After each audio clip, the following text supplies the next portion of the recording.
this week is responsible for some of the most iconic moments of British TV and film ever. Richard Curtis is a writer, producer and director whose TV work includes Blackadder, Mr Bean and The Vicar of Dibley. Whilst on film, he's given us 4 Weddings and a Funeral, Notting Hill, About Time, Bridget Jones and Love Actually. And as if that's not enough, he's raised over £1 billion to help fight poverty as co-founder of Comic Relief. Ladies and gentlemen, please welcome Richard Curtis!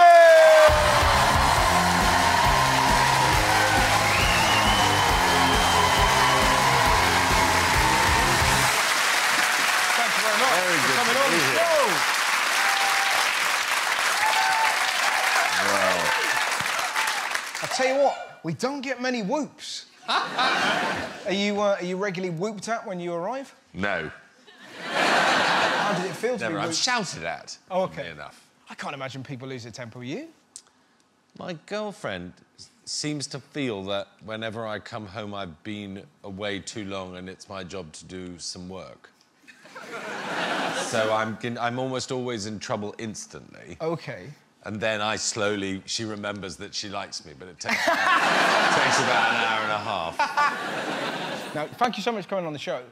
It's I'm an really absolute pleasure, it really is. I'm very delighted to be here, because I like you. Oh, that's handy. That's good. Yeah. Otherwise it would have been awkward. So, what can we look forward to this year at Comic Relief? Look, it's going to be an amazing show. There are more great hosts and presenters than there've ever been before. There's this thing that we've done on 4 Weddings, which I hope will be good. There's an extraordinary parody of an extraordinarily successful film, which I hope will be great. There is an episode of The Bodyguard. Oh, wow. Yeah, but I can't say anything else about it, apart from the fact that Richard Madden looks kind of sexy all the way through it. And then there's one of Britain's greatest comedians in one of his most famous characters, but we haven't... All I'm saying is I think, genuinely, there are 5 extraordinary bits that you would never be able to see anywhere else. And then, obviously, some moving things that will... And when is it? ...warm your heart. Red Nose Day, March 15. And everyone's very excited about the 4 Weddings reunion. Yeah. Can they still walk? 25 years later, who's wrinkled most? But actually, it's quite touching, and it's gone down a generation. There are 2 surprise guests that are kind of lovely. Yeah, I hope people will watch the show. Have you done the kind of challenges for Comic Relief? No. No, the big challenge for me at Comic Relief is just getting the 7-hour show on and convincing really dumb people to do the challenges. Have you done any of the challenges? I did, yeah. I remember that. I loved it, though. Yeah. I genuinely... We cycled from John O'Groats to Land's End. Yeah, It was brilliant. I think we raised £1 million. Did you? So, yes, I thought... It's still a miracle. It's still a miracle to me, the way that Comic Relief can raise... I've just got this theory that if you open the door to allow people to do good things or the right thing a little bit easier, almost everyone charges through. I think you're right. It's a great joy to me. And in fractious times, it's really useful to be reminded of how brilliant we can be to each other, don't you think? I really do. You know, I'm a great believer that, on the whole, when under pressure, people are full of, you know, love and kindness. And we're certainly noticing this year that everyone is... We're not ringing up anybody and then saying no because of Brexit. I don't think I'll do Comic Relief.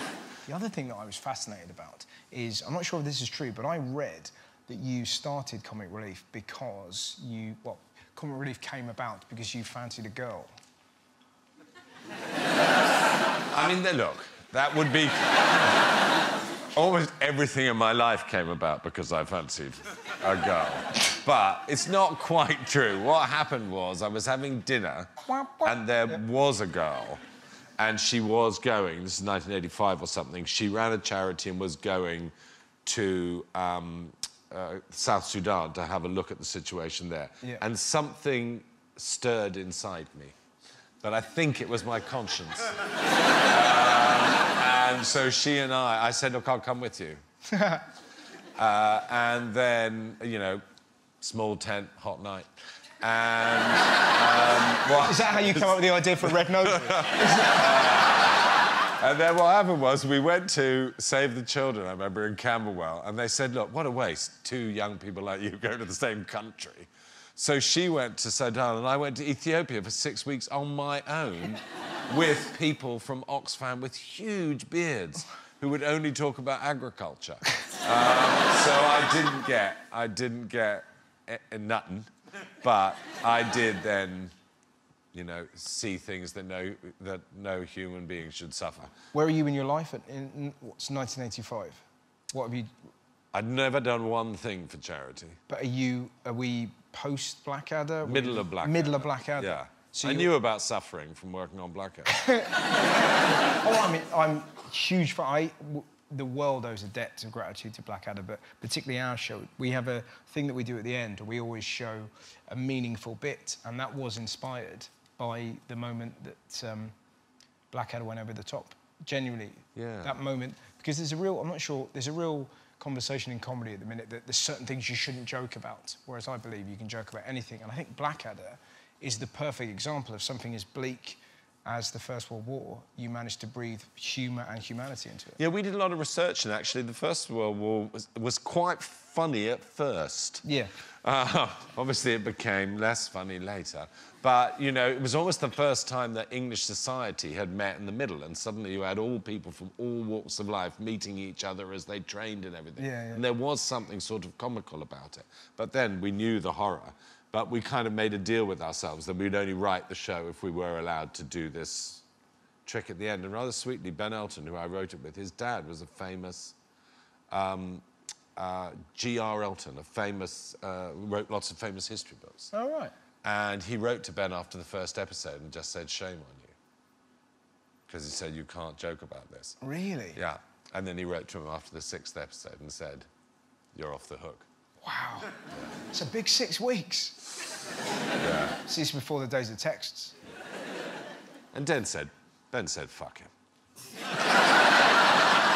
I mean, I'd have been in a similar position if my dad... the only complaints my dad would ever be was like, can you make it dirtier? Is that right? Oh, yeah, loves filth, my dad. So yeah. Last Christmas, my mum said to my dad, do you want to watch the final of X Factor? And my dad said, I'd rather shit in my hand and clap. So,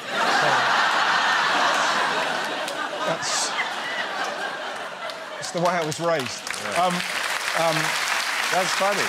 Yeah. So, all the time, are you thinking, I've got to be funnier than my dad or ruder? Well, I am. There's no question. How was your... I wanted to be as handsome as my dad, but... Did you? Nothing. He was so handsome. What did your dad do? Italian. He was a businessman, and his name was Anton Cicuto. Oh, yeah. And that's what he looked like. He was so handsome all his life, and I've just always... My hair's, like, almost there, but I sort of look like a loaf of bread with Margaret Thatcher's hair on top. Oh.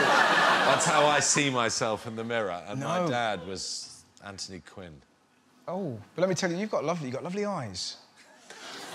Yes! Yeah. Someone told me that in a lift. Yeah. I waited 37 years for my first compliment. And then this guy in the lift said, you've got lovely eyes. May I have them? I mean, could be. A lift is a difficult place to take a compliment. Because, like, normally the conversation is... I kissed him. Yeah. Yeah. But it's one of those things... I said, you should feel my tongue if you... Yeah, exactly. Mate, you should have done that. Yeah. If you just pressed every floor like that. Yeah. How nice. Yeah. Lifts and saunas freak me out, do you know what I mean? Oh, no, I don't. I love a lift. It's just a relaxing moment, yeah. I think if I could tell your audience anything, it's like, don't push that button in the lift that closes the doors. Yeah. No one's in that much of a rush. Just let the doors close. And often, when you push the button, the doors have just started closing and they get confused and they actually open again, so that, in fact, it slows you down, pushing the button. You weren't joking. You really like lifts, don't you? You've just displayed your talent. You've been talking about lifts for quite a while now. People are really entertained. Not everyone has that gift. Really? Fucking lifts? How did you make lifts interesting? If it's a doll. I can talk. You can't take a compliment. Are Are you good at compliments? You strike me as somebody that is ill at ease with being told they're brilliant. The fact that you're now staring at your feet. Well, as I declare you the lift I king. know the truth. I know how much I have to labour to produce the very small mice that I do produce. But what you do is amazing, though. Talking about Did you hear that? There was a lady who went, Yeah. Talk about amazing. You're going to do this gig for comedy. I am, yeah, I'm looking forward to it. We're doing a gig at Wembley, Thursday the 28th. Yeah. Next Thursday, there's still tickets available. It's me and Romesh and Alan Carr and Jimmy Carr and Rob Beckett and Catherine Ryan and Lenny Henry. Yes. And all sorts. I don't think anyone who sees the gig will survive. Yeah. They'll laugh so much. It's going to be absolutely I do think it's going to be fun. We just wanted to do something completely fresh and new. I'm going to talk only about lifts. One of you will have a bad night, but the rest will be absolutely... That will happen. Amazing. It will happen. It'll be that thing of like, oh... And would you remind people, if they want to go and see that gig, they better go to the Comic Relief website now. Yeah, absolutely. It'll be amazing. Generally, it'll be a hoot. And you're doing your bit. We should talk about 4 Wednesdays in a Funeral, because I read that you weren't pro Hugh Grant. Seems bizarre. No, I've made lots of mistakes in my life, and one of them was I voted for Alan Rickman. There were 3 of us, the director, the producer. Yeah. I just thought Hugh was like too posh, too pretty, and would just be annoying. Really? Yeah. So in the end, I went for Alan, but I lost, and I was wrong. Wow. Yeah. Turned out Hugh was a better actor, and he could pretend to be nicer than he is in real life, which I wasn't sure that I could. My sister's played table tennis with him. Well, she got away lucky. That's all I'll say. Yeah.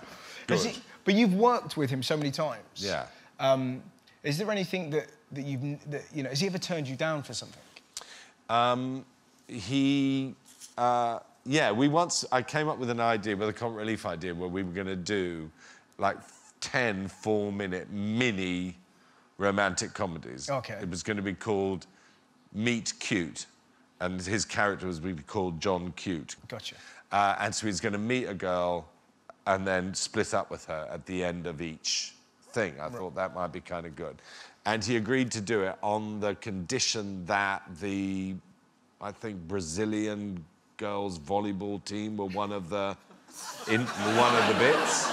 And then he rang me up one day and said, oh, God, I just can't be bothered. Will you accept £50,000 Wow. to get me out of it? Yeah. So that was like the best thing ever for Comic Relief. By the way, if you don't want to do the gig... Oh, no. The spectacular gig, and want to give me £50,000, that'd be great. I'm happy to do the gig. It's the great thing about... Cheapskate. Yeah.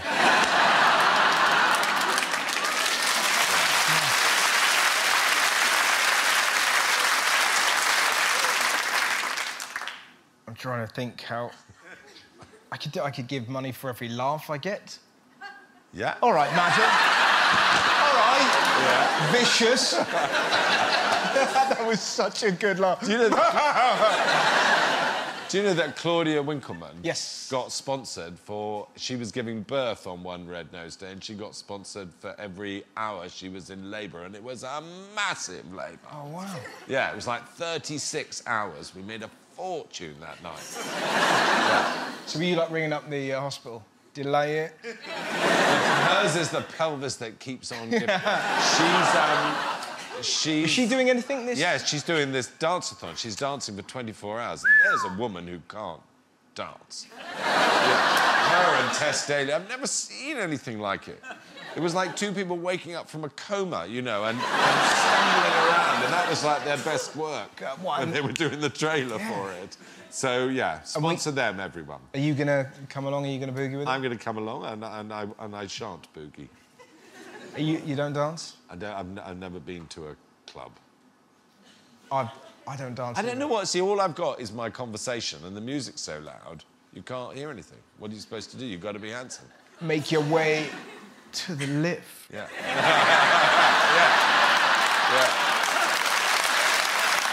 Ladies and gentlemen, please give us my guest, the wonderful Richard Curtis! Wow, you're Stop telling me about this, I'll tell you about that. Stop talking shit, you walk into another trap.